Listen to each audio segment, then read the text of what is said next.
Bapak Ibu pendengar yang dikasihi dalam Tuhan, bahwa perjalanan kita selama kita hidup di dunia ini, seringkali yang kita hadapi adalah berbagai-bagai konflik, berbagai-bagai persoalan yang membuat kita menjadi lemah, yang membuat kita menjadi khawatir, yang membuat kita jadi takut. Kemarin kita belajar bahwa menjalani semua perintah dan ketetapan Tuhan yang telah Tuhan tetapkan atas kita, kadang musuh berusaha untuk menghambat laju perjalanan kita. Musuh berusaha untuk menghalang-halangi kita, membuat perjalanan kita menjadi terseok-seok, perjalanan kita menjadi lambat. Tapi pastikan bahwa kalau Tuhan yang menghendaki, maka Tuhan pasti memperhatikan kita. Kalau Tuhan yang menghendaki kita menjalani kehidupan kita sesuai dengan tujuan dan kehendak Allah, maka Dia pasti mengawasi kita. Dia pasti akan selalu menuntun kita. Walaupun terkadang kita merasa sepertinya kita berjalan sendiri, sepertinya kita mendayung dengan kekuatan kita sendiri. Ketahuilah, Tuhan mau supaya kita tidak fokus kepada setiap persoalan masalah yang kita hadapi. Tapi mari kita memandang kepada Dia. Arahkan perhatian, fokus hidupmu kepada Dia. Maka pertolongan itu tepat pada waktu. Bapak Ibu Saudara yang kekasih dalam Tuhan, pagi ini kita akan sama-sama merenungkan satu bagian firman Tuhan di dalam 2 Tawarik pasal 20. Ayat pertama berkata, setelah itu Bani Moab dan Bani Amon datang berperang melawan Yosafat bersama-sama sepasukan orang Meunim. Datanglah orang memberitahukan kepada Yosafat suatu laskar yang besar datang dari seberang laut Asin, dari Edom, menyerang tuanku, dan sekarang mereka ada di Haseson Tamar, yakni ini En-Gedi. Yosafat menjadi takut, lalu mengambil keputusan untuk mencari Tuhan. Bapak Ibu Saudara yang dikasihi dalam Tuhan, kita seringkali setiap hari kita mendengar berbagai-bagai informasi, berbagai-bagai berita yang menyebabkan kita menjadi takut, yang menyebabkan kita menjadi tawar hati, yang menyebabkan kita menjadi lemah. Musuh selalu berusaha sebelum dia mengendalikan dan menguasai hidup kita. Selalu dia akan membuat kita mengalami kecemasan, ketakutan, dan kekhawatiran akan kehidupan kita. Ayat 3 berkata, Yosafat menjadi takut lalu mengambil keputusan untuk mencari Tuhan. Bapak Ibu Saudara yang kekasih dalam Tuhan, Yosafat artinya Allah yang menghakimi, atau Yosafat adalah penghukuman dari Tuhan. Yosafat mengambil keputusan untuk mencari Tuhan. Bapak Ibu Saudara yang kekasih dalam Tuhan, apa yang kita cari? Kita mencari adalah kehendak-Nya.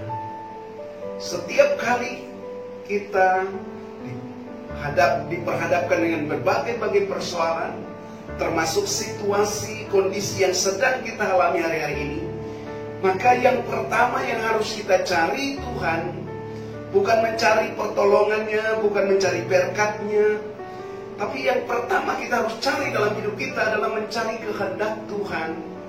Apa yang Tuhan kehendaki dalam kehidupan kita. Ini faktor yang penting untuk kita selalu mengalami kemenangan di dalam kehidupan kita. Bapak Ibu Saudara yang kekasih dalam Tuhan, jangan berusaha untuk mencari yang lain. Apalagi pertolongan dari manusia. Kalau kita mencari Tuhan, maka yang pertama-tama kita cari adalah apa kehendak Tuhan atas hidup kita. Apa kehendak Tuhan dari segala peristiwa-peristiwa yang terjadi menimpa hidup kita. Kalau kita mencari kehendak Tuhan, maka kita akan bisa mengevaluasi kehidupan kita. Sudah apa yang kita lakukan kalau yang Tuhan kehendaki atas hidup kita. Kalau saja kita masih menyimpang, kalau kita melaksanakan adalah kehendak pribadi kita, agenda pribadi kita sendiri, dan karena itu kita harus menghadapi berbagai persoalan, maka kita harus segera memperbaiki kehidupan ini. Di langkah yang pertama untuk saudara mencari Tuhan adalah mencari kehendak. Saudara bisa menemukan apa sih kehendak Tuhan atas hidup saudara, maka sebetulnya perjalanan hidup yang saudara jalani adalah suatu perjalanan hidup yang menyenangkan. Perjalanan hidup yang saudara jalani adalah perjalanan hidup yang menggairahkan. Perjalanan hidup yang saudara jalani adalah perjalanan hidup yang dari kemenangan kepada kemenangan, dari kekuatan kepada kekuatan, dari kemuliaan kepada kemuliaan. Bapak Ibu Saudara yang kekasih dalam Tuhan, Tuhan tidak pernah merancang kita untuk kita mengalami kehancuran, kebinasaan, bahkan kita berbabak belur dalam perjalanan rohani kita. Tapi Tuhan mengizinkan segala sesuatu terjadi dalam hidup kita, supaya kita benar-benar mencari Dia. Dan apa yang harus kita cari? Yang pertama, kita harus mencari kehendak. Kita harus mencari apa kemauan Tuhan atas hidup kita, apa yang menjadi keinginan Tuhan atas kita. Sebab setiap saudara dan saya ditetapkan Tuhan bukan kebetulan saja, tetapi pasti ada tujuan, pasti ada rencana, dan ada kehendak Tuhan yang harus kita jalani selama kita hidup di muka bumi. Bapak Ibu Saudara yang kekasih dalam Tuhan, yang kedua apa yang harus kita cari? Selain kita mencari kehendak Tuhan, maka yang kedua adalah kita mencari wajahnya. Wajahnya berbicara tentang hadirat, wajahnya berbicara tentang kemuliaannya, wajahnya berbicara tentang realita kehadiran Tuhan di dalam kehidupan kita.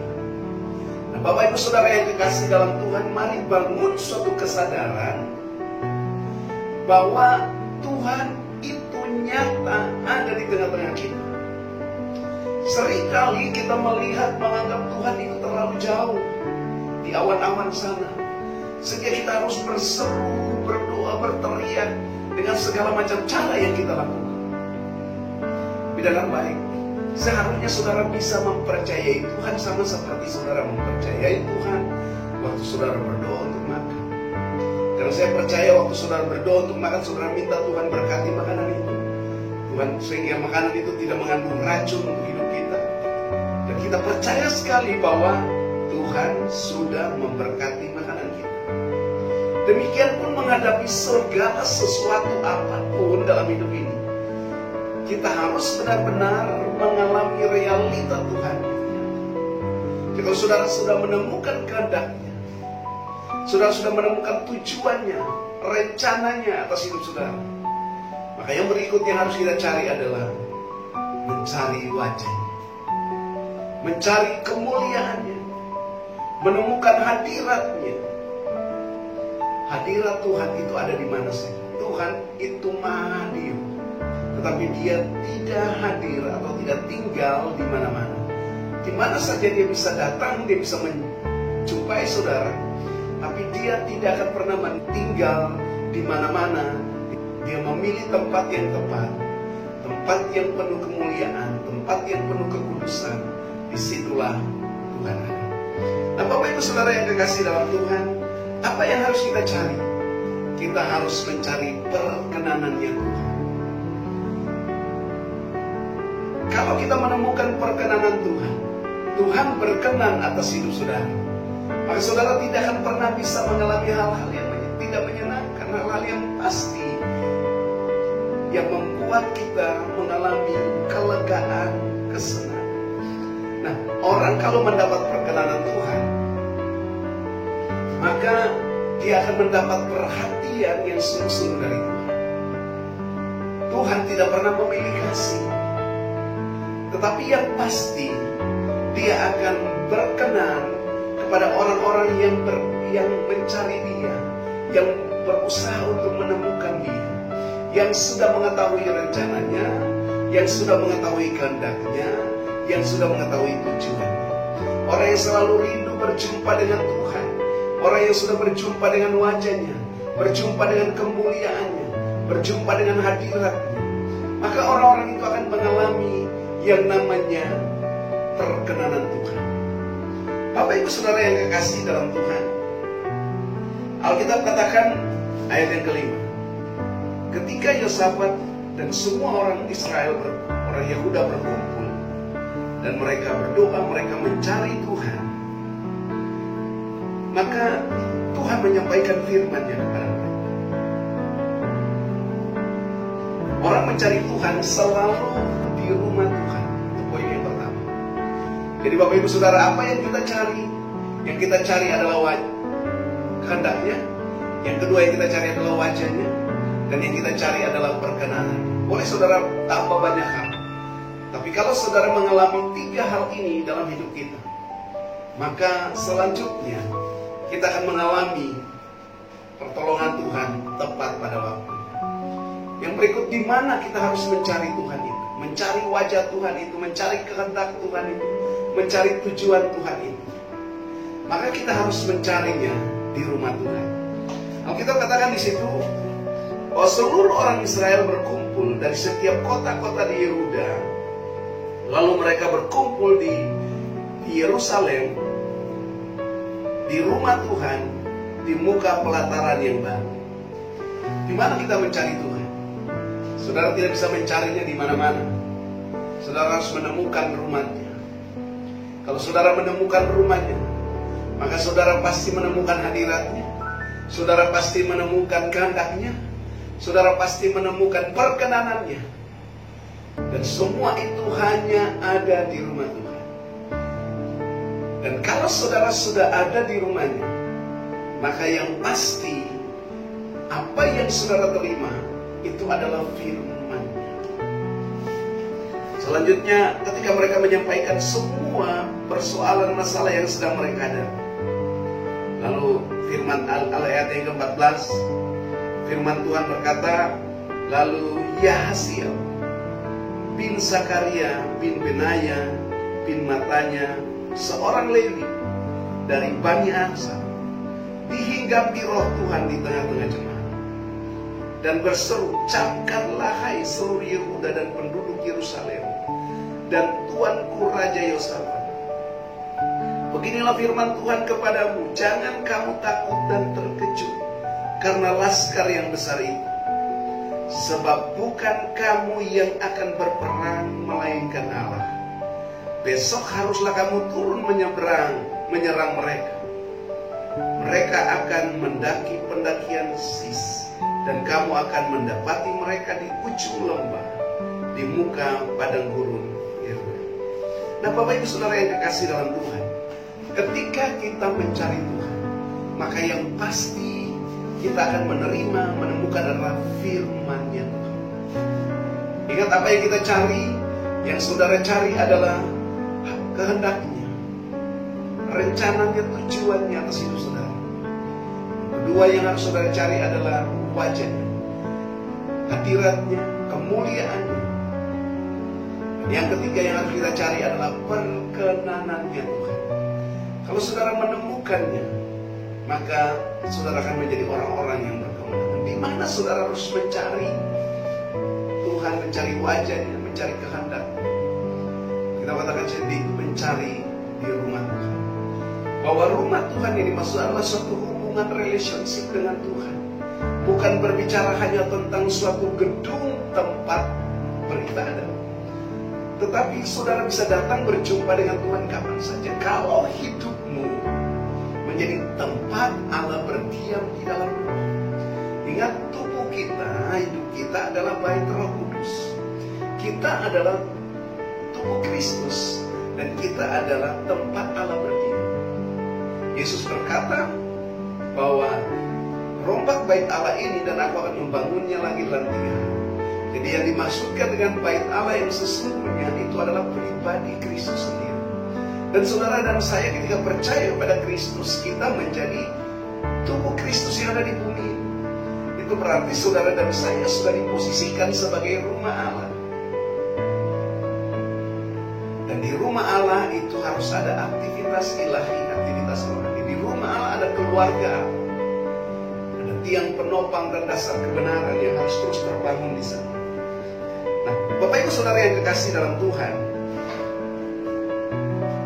Alkitab katakan di sini, ketika mereka mencari Tuhan, maka yang Tuhan temukan mereka adalah dengan firman. Jadi yang mereka temukan pertama, kalau mereka sudah mencari Tuhan ke rumah Tuhan, maka yang mereka akan berjumpa dengan Tuhan, yang pertama itu adalah firman.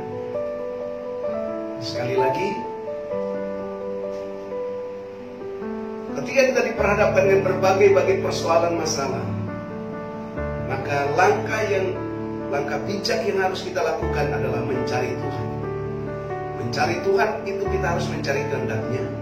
Kita mencari apa rencananya, apa tujuannya atas hidup kita. Kita harus mencari wajahnya, mencari hadiratnya, mencari kemuliaannya. Dan kita mencari perkenanan dari Tuhan sendiri.